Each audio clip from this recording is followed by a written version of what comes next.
Good evening. Thank you for coming. This is a meeting of the Conservation Commission. It is Tuesday, April 23rd at 8:08 p.m. The intent of tonight's meeting is to talk a little bit about the Wetlands Protection Bylaw that is on the warrant for town meeting on Saturday. We're going to talk a little bit about the bylaw, provide some facts, and at the end, people are welcome to ask any questions that they may have. So let's get started. Just a little background on the Conservation Commission. We were established to protect the town's natural resources in regulatory and advisory manner.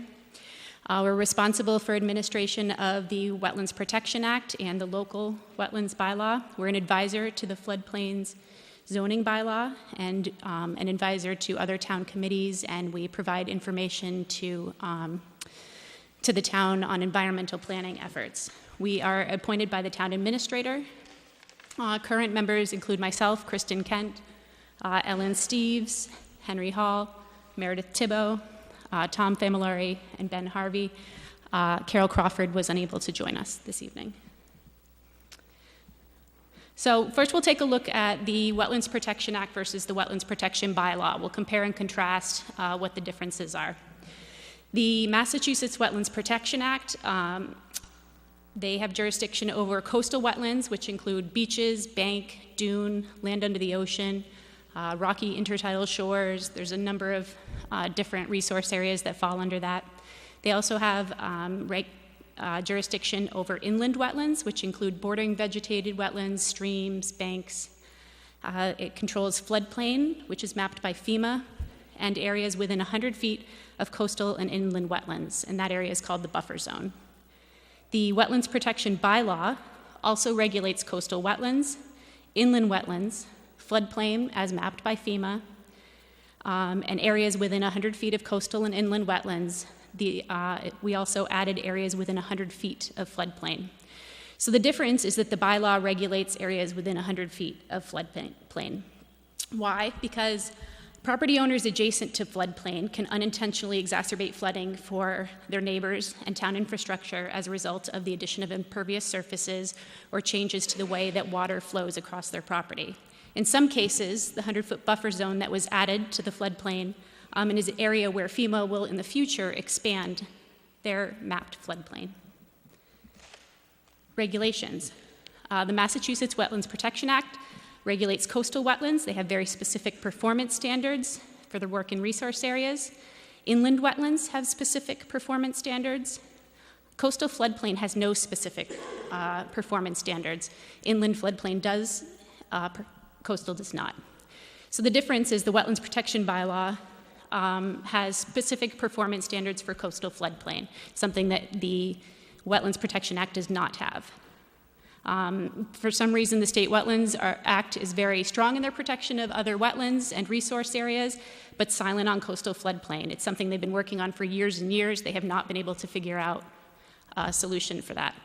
So for us, it's one of our most critical resource areas, coastal floodplain, and it needs to be more strictly reviewed to prevent unintended consequences for our neighbors and town infrastructure in low-lying areas. Exemptions. Under the Massachusetts Wetlands Protection Act, all minor buffer zone activities set forth in the law cited are permitted without a permit. Those include unpaved pedestrian walkways, certain types of fencing, vista pruning, native tree, shrub, and ground cover plantings, conversion of lawn to decks, sheds, patios, and pools, as long as the work is more than 50 feet from a wetland, conversion of impervious to vegetated surfaces, and temporary planning work for planning structure purposes. For example, monitoring wells or borings. The Wetlands Protection Act has the same exemptions, but goes further in that it also allows for lawn maintenance and landscaping, most repair, maintenance, and improvement to existing structures or buildings, maintenance, repair, and replacement of public utilities, and work performed by the Mosquito Control Board. The purpose of this is to allow the town to review activities that might adversely impact resource areas while still allowing residents to maintain their properties. Filing with the Conservation Commission under the Wetlands Bylaw mirrors the process set out by the State Wetlands Protection Act. The forms are the same, the fees use the same structure with reduced rates for single-family homes, the hearing process is the same, the timelines are the same, and permits are in the same format. This streamlines the process for property owners and makes it easier and less confusing. Appeals. Under the Massachusetts Wetlands Protection Act, an appeal of an adverse decision is first to the Department of Environmental Protection. If you get an adverse decision from them, you then would go to court. Under the Wetlands Protection Bylaw, an adverse decision is appealed to Superior Court. So this is a function of state law. This is not a change to the state wetlands rules. Mass DEP does not have jurisdiction over local wetlands bylaws, nor would they want to. It would be overwhelming for them. An appeal of a wetlands bylaw decision is governed by state statute, which provides for an appeal to Superior Court. This is the law, in case anybody's interested. So just a couple of facts about wetlands and floodplains and why they're important. Wetlands absorb wave energy and reduce the height of storm waves. Wetland plants bind the soil and help slow shoreline erosion. That's why DCR did the massive dune restoration project along Long Beach. That's why we've tried to do some work along the Short Beach dune. Wetlands temporarily store floodwaters. Paved areas cannot absorb floodwaters and increase the speed of floodwaters and storm damage. They provide wildlife habitat. And in economic terms, the cost of preserving wetlands is far lower than the cost of repairing property that's been damaged or building structures or facilities to replace wetland functions. So this is a map that everybody got sent to their home. The color's obviously off. But the green towns are the inland towns that have wetlands protections bylaws, and the pink are the coastal towns. One glaring omission is Boston. They're currently working on a bylaw. They're using climate change projections for their buffer zones, so that's a pretty significant step that they're taking, that they're building that into their planning process. FEMA flood maps and flood insurance. Local wetlands protection bylaws do not alter, they don't expand or change the floodplain or FEMA maps. Both the Wetlands Protection Act and the local bylaw rely on FEMA's maps to determine the extent of floodplain, also known as land subject to coastal storm flowage. The bylaw cannot and does not expand FEMA's jurisdiction. FEMA relies on science and data to establish floodplains, not the language of local wetlands bylaws. A couple years ago, the town of Nahant hired a engineering firm, and they did engineering calculations for us, and they were able to show that FEMA's maps were wrong based on that, and so we requested that FEMA change their maps, and they did, and it was based on engineering and local data. It was not based on anything other than that. That's what they make their maps based on. The local wetlands protection bylaw will not change the flood insurance maps, therefore it does not change anyone's need for flood insurance. Flood insurance is based on whether or not you're in the floodplain as mapped by FEMA, and the amount that you pay is dictated by a number of factors, including the location of your property in the flood zone, the design and age of your home. Certain areas are high risk, some are not. So if you have questions on flood insurance, I encourage you to call your insurance agent and ask what factors go into setting insurance rates, whether or not this changes things for you. It won't. So as far as the delineation, you guys have all seen the maps before. This is the little Nahant map. The pink is the area already protected by the State Wetlands Protection Act. The orange is the 100-foot buffer zone. And then again, pink is regulated by the State Wetlands Protection Act. Orange is the 100-foot buffer zone from those areas, which is also regulated by the State Wetlands Protection Act. And the yellow is the area added as a result of the addition of the wetland bylaw. So that's just some general facts about the Wetlands Protection Bylaw. We're happy to answer any questions that you may have. Yeah. Hi, Mike Raworth, 31 Summer Street. I just want to clarify a few points that you made in the slides. First of all, the appeal regime that you mentioned, I gather that there was no opportunity in adopting the Wetlands Bylaw or adopting the regulations to change the appeal procedure that's governed by state statute above our pay grade. Correct. And so that appeal procedure that you described with respect to our Wetlands Bylaw is also the same in all of the pink communities in the map that you just illustrated? Yes. Many don't, I would say it's 50-50. Some specify that it's Superior Court, others do not. It's just dictated by the statute, which would be state court or land court. So the appeal is to state Superior Court, whether it's stated in a local bylaw or not? Yes. Okay, great. Then you mentioned that the FEMA flood areas might be expanded into the 100-foot buffer zone, but let me just clarify that that would be as a result of something done internally to FEMA, not as a result of the establishment of the bylaw. Correct. So that expansion could happen whether we had a bylaw or not. Yes, that expansion will happen in the future. FEMA in the future is slowly going to expand their floodplain. All right, independently of anything that's done here locally? Correct. Okay. And then third, you mentioned the exemptions that apply under the local wetlands bylaw, the Nahant Wetlands Bylaw. And I just want to clarify that the list that you had on the right-hand side of the screen are exemptions that are in addition to the ones that are provided for in the statute that were shown on the left-hand side of the screen under the state statute. Correct. So the list on the right is in addition to every single exemption that's listed on the left. Correct. Great. Thanks very kindly. Thank you. And I also just want to mention that FEMA actually encourages the adoption of stricter floodplain regulations under their community rating system. They actually give points to towns who adopt stricter regulations as a way of protecting themselves. So it's something that will actually help lower our flood insurance premiums if we're accepted into that program.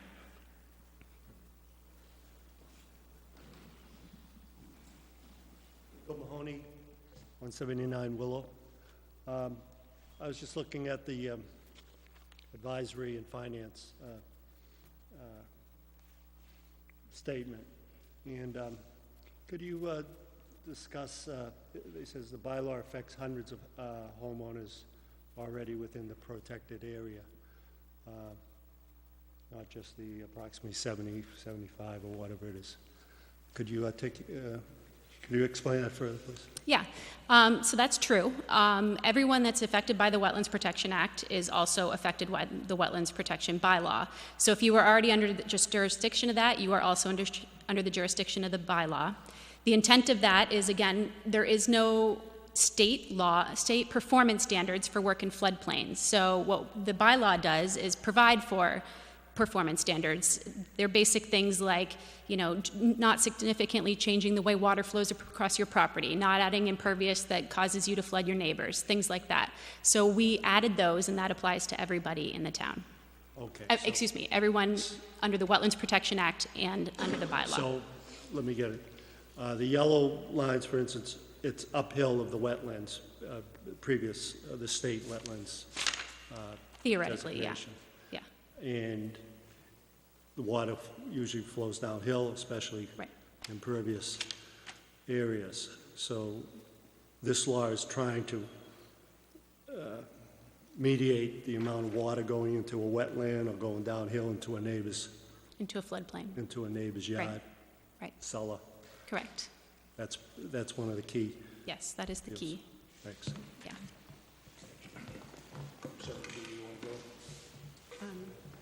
Yes, I do. Hi, B. Rogers, 44 Pearl Road.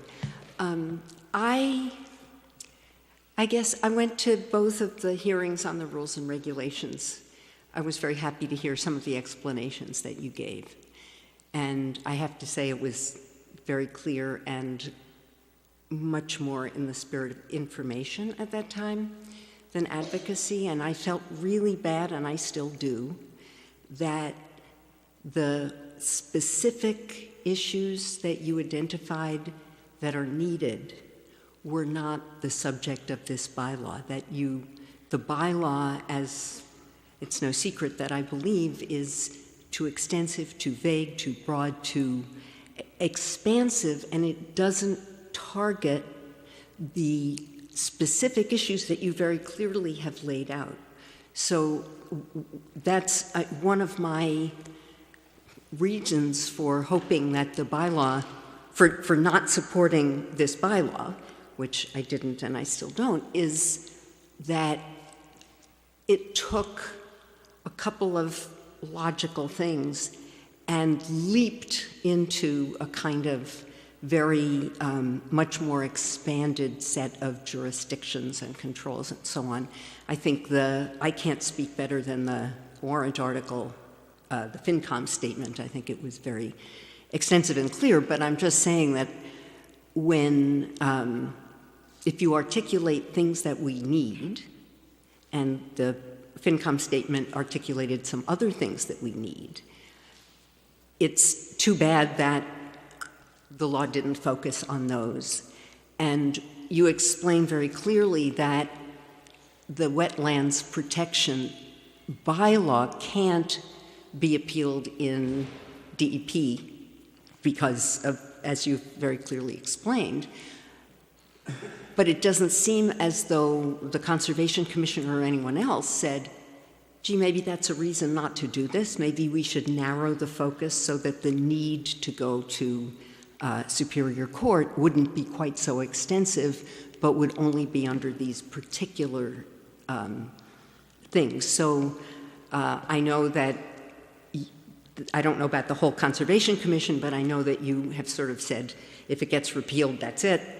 And I would say if it gets repealed, maybe it could be rethought in a way that addresses the specifics and doesn't have quite such an enormous reach and sweep. And the only other comment I want to make is that in the statute it says applications and permits shall not be required only to the extent that they take place outside of the wetland. And I remember having some discussion about exemptions and exemptions taking place, exemptions are within the protected area, but my reading of this is that that's not true. But I'm just saying that I think maybe you're right, we could use a bylaw that addresses some specific things, but a bylaw that doesn't have the negative consequences, that addresses some of the issues raised by the FinCom, and that is more narrowly targeted, I think would be something that perhaps the town could benefit from. Did you have a question, or was it just general statement? It was a general statement. Okay. I just want to clarify. I guess I could say. And the question is, do you agree? I don't. We're not breaking new ground here. We are not the first town to get one of these. I mean, look at the map. This is not new ground. And I'm not saying we should do it because everybody else does. We should do it because it's important. We have a problem here, and quite frankly, if this northeastern issue hadn't come up, maybe we would have never done this. And that's fine. We would have continued on our way. We would have looked for grants after every storm. We would have tried to fix things instead of be proactive, and maybe that's okay. But I don't, this is what I do professionally. I'm a wetland scientist, and I really think this is important. Lots of towns throughout the Commonwealth do this. I work for one town that has a bylaw. I work for another that does not. The town without the bylaw, they're getting overrun with development. People are flooding each other. It's a pro-development town, and they're having some major issues. And it's something that we're really trying to convince people that this is a good thing, because every single Conservation Commission meeting they come to and they say, why don't we have a bylaw? What can we do to protect ourselves? And the answer is, we need to propose a bylaw. If you care about it, you need to propose a bylaw. This isn't breaking new ground. This is the way Wetlands Protection Act bylaws are written. There are a lot of towns that have very similar ones. For example, Revere, they have a very similar one where they have a 100-foot buffer zone off a floodplain. Appeals also go to Superior Court, very similar. They don't have a conservation agent. They have a very similar model to us. They have similar problems to what we have. And so, I think other communities that are similar to us and have problems like we do have these. So while I appreciate people's concerns, and I understand that people think this could be better addressed by a stormwater bylaw, unfortunately, the town adopted the minimum. They didn't go above and beyond. And if people, if we enlarged the reach of the stormwater bylaw, that would be a decision that's also appealed to Superior Court. So you're not getting away from Superior Court by having this. So, abandoning one thing in hopes that maybe we can come up with something better, I don't think is the answer. Why are we in such a rush to repeal this when we could work together if there are concerns and amend the bylaw? To me, erasing something positive in hopes of finding something better is not the solution. I think that, and I just wanted to further that Pull the point. microphone closer to you. Yeah, I'm sorry. I just wanted to further that point. I think that there's been, the way this has been shaped makes it seem like Nahant is an outlier by putting this bylaw in place. The fact is, Nahant was an outlier by not having a bylaw. It's also being shaped as if it's the Conservation Committee that really did an overreach when they put a regulation down. Actually, this regulation very closely mirrors many of the other regulations that these coastal towns have. And so I just think that if we're going to be honest here, the honest truth is what this has done is brought us far closer and in line with the vast majority of coastal towns in Massachusetts. And I think it is very fair and fine for this town to say we don't want a coastal bylaw. But I don't think that we should say we don't want a coastal bylaw because we're out there in left field by having a coastal bylaw. The fact is we're out there in left field by not having a coastal bylaw. What Bill Mahoney brought up reminded me of something that I forgot to bring up. Just let me clarify what you said in your presentation. That is that as to certain realms, I think it is coastal floodplain, there was an absence of articulated standards in the state statute. So in other words, without the Wetlands Bylaw, there would be greater ambiguity in any decision that the Concom would face. And that the bylaw introduces greater objective standards to guide the decisions of the Concom in dealing with any issue that might come up. And that provides greater clarity for any homeowner who might have an issue before the Concom. Have I got that right? Yes, correct. The performance standards are clearly articulated in the regulations in Section 5C, and in the Wetlands Protection Act, there are no standards. It gives a definition, but it provides no additional information, so it's a gaping hole in the State Wetlands Protection Act. Bill Mahoney again. One of the other points in this booklet has to do with why not all the way up to the high ground in Nahant. And I think I know, but why don't you tell me why it's not high ground? That would certainly be an option. I think that that's better addressed by a stormwater bylaw all the way up to, the top Nahant Road. I think that's better addressed by a stormwater bylaw, but we could certainly do that. The yellow zone is kind of an area where it's not perfect, but it's an area where floodplain in the future is going to expand. There are some areas in town where that's not a perfect alignment with what the future is, understandably. But there are many areas where in the future the floodplain is going to come up further. My house, for example, the floodplain line goes halfway through it right now. I'm half in the 100-foot buffer zone from floodplain. I'm half in floodplain. In the future, that floodplain is going to slowly encompass my entire house. And so really that's why we looked at it that way, is it's a way to look at areas that are going to be in the future. Yeah, I looked at a lot of these towns online, conservation commissions, and most of them have a boundary zone similar. It seems to me you guys followed similar ideas from other. Yeah. Yep, there are a number of other towns that have the same thing. I didn't see anything that takes up the whole town, the entire town.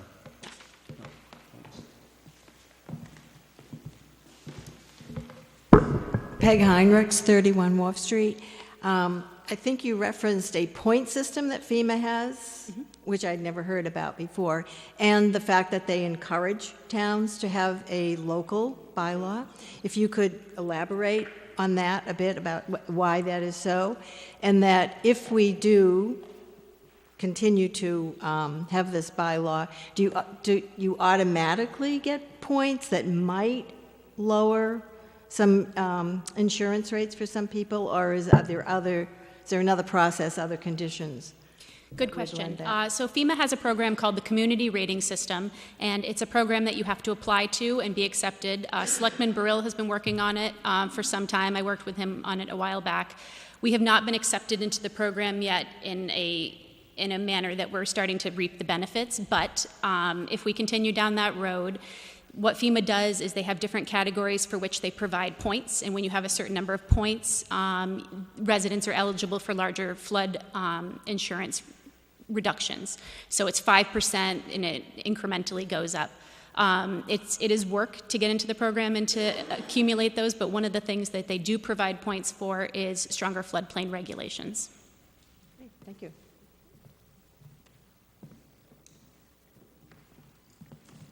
Hi, Diane Monteith, 20 Seabreeze Lane.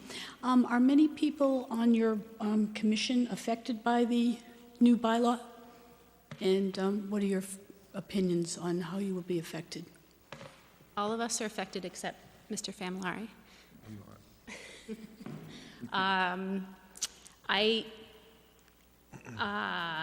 I'm personally not concerned because I don't see any capacity in which it's going to affect me personally. I'm not going to tear down my house. I don't plan any huge additions. I don't have any, I don't, like most people, I don't have a ton of space to work with.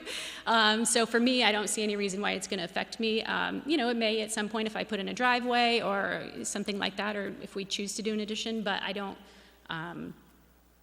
I certainly don't want to flood my neighbors. I already get water in my basement, so I don't want to do that to other people, and I don't want people to make it worse for me. I can say from my standpoint, the property beside me, not the current owners, but in the past had some major changes in the way it was graded, which has resulted in significant additional flooding on our lot that probably would not be there but for that. I think that had these protections been in place, it could have been very helpful and saved us in that. But that said, every single one of these regulations do affect us, but I think that in the end, if we look at the history of this Conservation Committee, which I've only been on it for a little over a year, this is a Conservation Committee which history has shown has done everything in its power to help do what's right for the homeowners of Nahant. It is not denying applications. It is figuring out how can we achieve what that homeowner is trying to do in a way that doesn't put neighbors at risk. And that's why you don't see a lot of rejections of applications. In fact, we don't have an agent here, and many of our members go and help the homeowners fill out the paperwork and do the things they do, things that aren't available elsewhere. So in the end, would I rather be in front of this board and try, because I had to bring a project in front of this board, be in front of this board and have them make the decision? Or would I rather, if my neighbor's doing something that's flooding me, have to fight it out in court with them without this board able to give their opinion? I trust this board to give its opinion, and I think the history of this board shows that it's a board that should be trusted to give its opinion, that it's looking out for the good of the homeowner while it looks out for the good of the floodplain.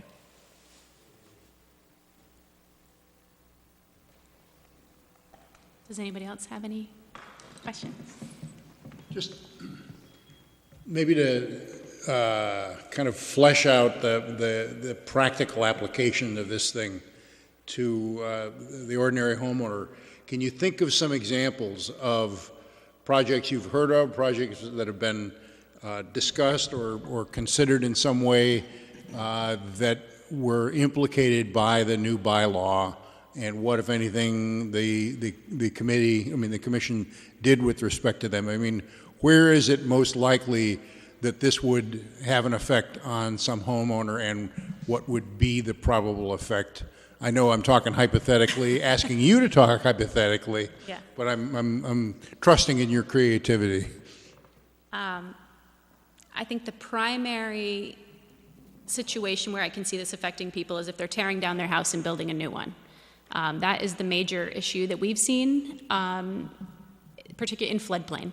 So if somebody's tearing down a small house, putting up a much larger one, and adding large driveways and things like that, that has been the primary issue, I would say, that we've run into.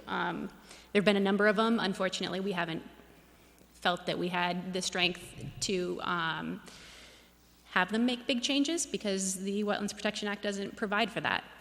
So it's caused some problems for neighbors in some situations, and for us, I think that's been the biggest thing. And there's a surprising number of, for such a small town, there've been a lot of tear downs and building bigger houses. One more time, Bill Mahoney. My nephew just did that. He tore down a house and rebuilt, and he's got to get up tomorrow and go lobster at 4:30, so he's not here tonight. But we were talking about that today, and he said, "Yeah, you know, I've got a gravel driveway. I had to put some hay bales there, and a silt, silt barrier." He says it wasn't a big deal, wasn't heavy lift, and he got a lot of help from the commission. So just to let you know. I mean, I think one of the biggest issues people are running into, particularly people that are already in floodplain or already in velocity zones, is FEMA has rules regarding how much you can improve your house. So people are wanting to rebuild a smaller house or add a second floor, and in order to do that, if you live on the ocean, FEMA requires that you comply with their regulations, and that's in the building code that is outside of our jurisdiction. So as a result, people aren't being able to do some of that work. So they aren't, or they're being required to elevate their house so that water can flow under, or they're putting in vents, or they're having to raise their utilities so they're off the ground. And so that's what a lot of people are running into right now. We have a couple people in town right now that are trying to figure out how to make improvements to an older house and comply with FEMA's regulations. And it's tough. It's going to start affecting more and more people, but it's in the building code, and it is not in the Conservation Commission's jurisdiction. Once again, just so I can clarify, and I find the acoustics in the room badly serve us, so just to make sure that everybody can understand exactly, what you just said was referring to some projects in town where people were looking to do major work on a lot, but at a low elevation, close to the water's edge, and they were running into regulatory challenges because of that, but those are driven by the building code and are independent of what the Conservation Commission does, and likewise independent of the Wetlands Bylaw. Correct. Yeah. Okay.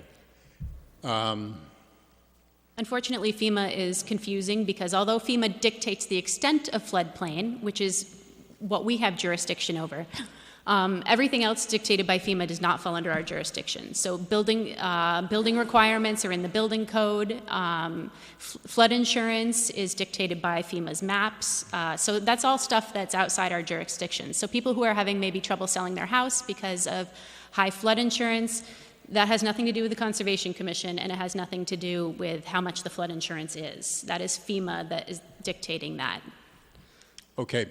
And then in the answer previous to that, I think you said that as an example of things that you all have had come across your radar screen, there have been projects in Nahant that involved changing of flow onto neighbors' lands in terms of large reconstructions, but those effects were something that you all reckon to be beyond your ability to control even with the bylaw. Is that right? Not with the bylaw. If we had the bylaw, we would have control over that. We would be able we'd be able to prevent issues for neighbors. Okay, great. Thank you.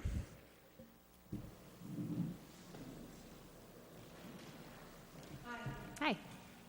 Sally Slagle, 75 Castle Road. I'm sorry I came a little bit late, so maybe I missed some of the things, and it may be redundant. But I'm on Castle Road, obviously in the floodplain, and we have pilings. No seawall where I am, but there is seawall further down.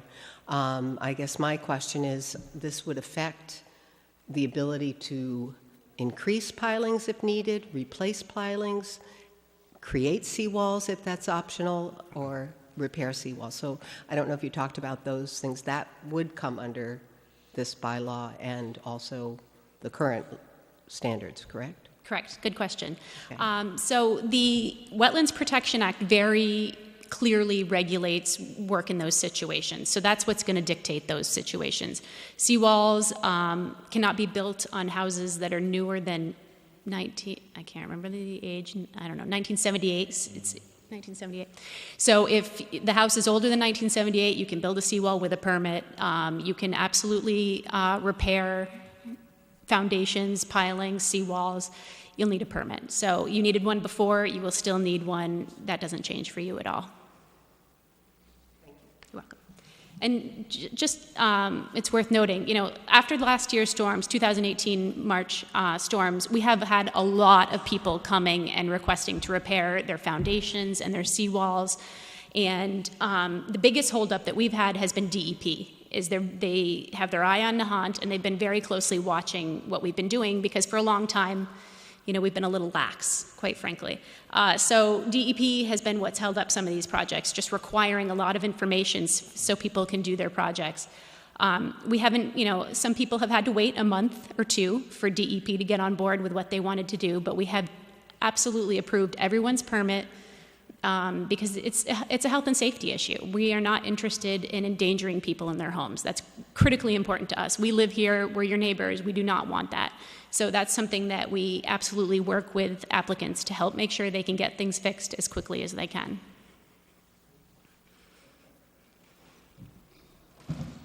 Once again, just to clarify, the involvement of DEP is independent of the existence of this bylaw, correct? Yes. All right. So the problems that homeowners who are applying for permits have had with DEP, it's after things have left y'all's hands, and there's some review required by DEP that is outside of your influence. DEP's involvement is on the front end. So when you submit a permit application, DEP reviews it, and if they don't think it's sufficient, then they won't issue a file number. If they don't issue a file number, we cannot issue a permit. So that's how they keep themselves relevant in the process, is they don't let you continue on down the road unless they sign off initially. Okay, but the process you just described is the way it would be even without this new bylaw. Correct, correct. So even if the bylaw is repealed, anybody that lives on the ocean in these red and orange areas, they still have to come to the Conservation Commission. If you live on the ocean, if you live within 100 feet of the ocean, if you live in floodplain, regardless of whether or not we have a bylaw, you still have to come to the Conservation Commission. That will not change.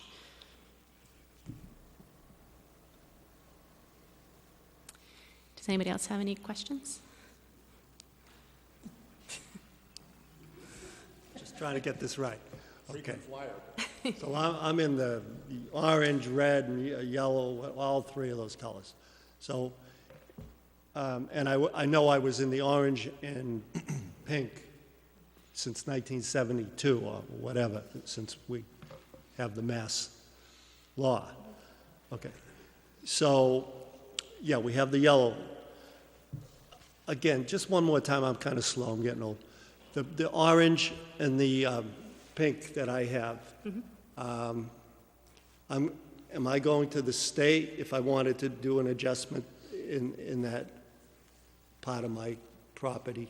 No, you come to us. Okay, excuse me. Are you going to look at the state law or the town law?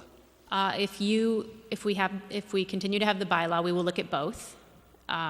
Because technically, if some of your property's in floodplain, that would affect, I don't know specifically your property, but both the Wetlands Protection Act and the bylaw will affect your property. So anybody in the red and orange, it's the Wetlands Protection Act and the bylaw. If you live in the yellow zone, it is just the bylaw. Are you talking about the seawall?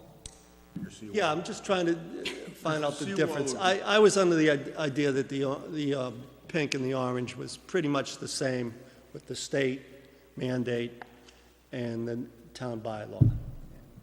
Yeah, the state law will dictate what happens in the red and orange zones. Primarily. Yeah, that's my understanding. With the exception of floodplain.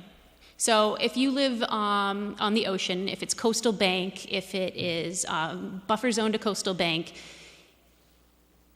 the Wetlands Protection Act is going to dictate that because the law is very strong on that point. If you live in floodplain, that's when the bylaw will come into play. And And what you folks are trying, well, the bylaw is trying to do is to alleviate water going into your neighbors, or a whole lot of water going into the wetlands. It doesn't need to go into the wetlands, because eventually, if it's in the wetlands, it's probably going in some folks' home, you know. So this is trying to alleviate the amount of water going into the wetlands. Is that correct? Yeah, to the extent that we can. You know, I think people don't do anything intentionally, but there are unintentional consequences sometimes. And so it's just giving us an opportunity to look at that to help prevent those problems before they become an issue for people. Yeah. The way I'm looking at it is we're trying to avoid flooding in people's houses. Yeah, yeah. That's the way Yes. I look at it. And to lessen our flooding. I'm sorry, this is an honest question. This isn't a rhetorical question at all. But I seem to recall from reading the bylaw and from the rules and regs that the bylaw, what was just said about if you're in a pink zone or an orange zone, the requirements of the Wetlands Protection Act, the state act, are applicable. But I recall that in the, I can't remember if it was in the law or in the regs, it says now instead of saying Wetlands Protection Act, you say Wetlands Protection Bylaw. So in fact, even if you're not in the buffer zone, if you're in the pink or orange zones, you're now governed by the bylaw. You're governed by both. You're governed by both, but Right. the whole Megillah about having to apply to having to appeal, if you needed to appeal, having to appeal, you would be covered in that sense. You'd be appealing from the bylaw. Remember, there was that, I can't find it right now, but there was a section where it said cross out Wetlands Protection Act and say Nahant Wetlands Protection Bylaw. As I say, this is a real question. I seem to remember that under the law and the regs, you said the same standards will apply, but now you're applying or appealing or whatever under the bylaw. So it's not like the yellow people apply one place and the pink and orange people apply another place. So the yellow people will appeal if they need to. They do, yeah. They may not need to. They would have to appeal to Superior Court. If you live in the red or orange area, you would appeal to both, DEP and Superior Court. Yeah, you can say. Seriously? Could I respond to that a little bit? Yeah, go ahead. I think that under the way the courts look at this, the way the law is, that if there's a decision that is effectively duplicative, same issue, the state law supersedes, and the appeal would be to DEP. So in the orange area, you're almost entirely, since this bylaw is targeted to flooding, as far as I'm concerned, and flooding is obviously a significant problem here in Nahant. The orange is going to be an appeal to DEP. Only really the yellow is going to have an appeal to the Superior Court, so long as we're dealing with the same issue. Thank you. My mistake. To be honest with you, I've been doing this for 15 years, and I've only seen a handful of appeals. It is infrequent at best, and they were odd situations. So I've never appealed a project, so I would defer to an attorney. I don't know the specifics of that.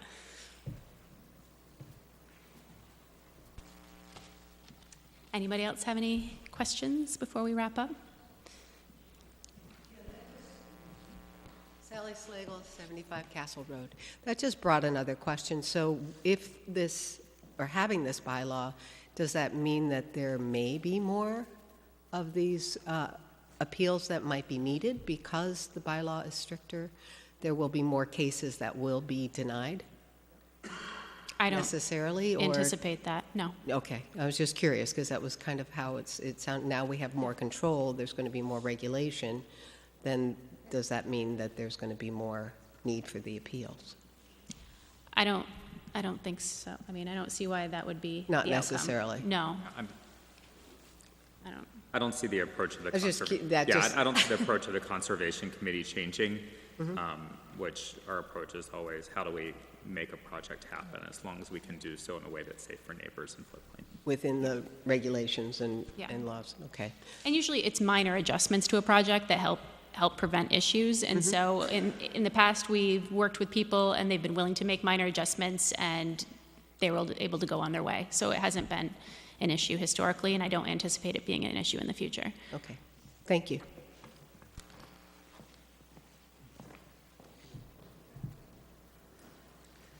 Okay, if there aren't any other questions, then we will conclude this meeting. Thank you for coming. Thank you for watching. If you have any additional questions, you are welcome to email the Conservation Commission. Our email address is conservation@nahant.org.